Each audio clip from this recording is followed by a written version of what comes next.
part 1 of the Golden Rules for Chart Mastery series, the real meaning of the planets. And this is a 5-week course.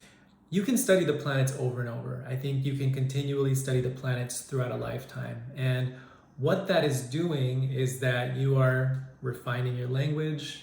The entire consulting process, when you work with a client for astrology, you are conveying someone's life, or you're organizing someone's entire life through these planetary bodies. So it is beneficial for you to have a strong command of this language when it comes to these planetary archetypes.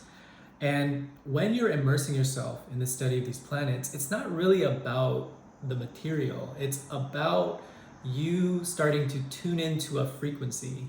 And when we learn about these planets, we are tuning into a particular frequency. Each of the planets is a different frequency.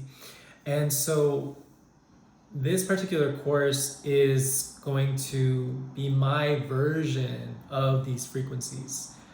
There's something about being in the space of when you're with a really good teacher that you trust, or a mentor, or really good astrological material, you are receiving an energetic download. And there's something that happens when you're doing it live, of course, especially when you're just with a mentor. I think that mentorship is like fundamental to this tradition, because a lot of the way that we're able to really grasp the magnitude of this practice is through the energetic download. And that's why I always talk about mentorship is so important.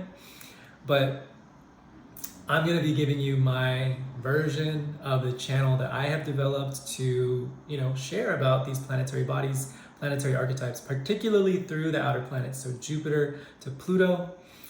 I'm super excited because I feel that this material is it really speaks to the way that I think about astrology. It speaks to kind of like the ethos of Oak Astrology School, which is, trying to approach astrology through this decolonized lens, through this lens that is a lot more expansive, and it's focused on, my perspective as a person of color, a first generation Filipinx American that grew up in San Francisco. If you have any questions, feel free to reach out. My name is Oak. My email is oakastrology@gmail.com. And bless. Thank you so much.